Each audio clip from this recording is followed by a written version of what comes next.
Hello friends, good morning. সকালে দধিমঙ্গলের পুজোটা করে নিয়েছি। এখন যাচ্ছি বেবিকে আনতে।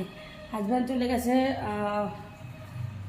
অফিসে, দিদি আসছে কাজ করতে, বাসন নিয়ে উপরে গেল, আর আমি চললাম বেবিকে আনতে। কিন্তু জেঠুমনি এখনও আসেনি, মনে হয় আমাকে হেঁটে হেঁটেই পাড়ি দিতে হবে। এখানে পুজো হয়েছিল।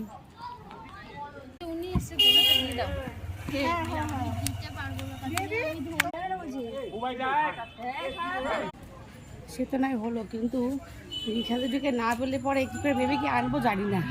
তো চলো ফাইনালি কী করে আনবো সঙ্গে দেখো। চলো পেয়ে গেছি।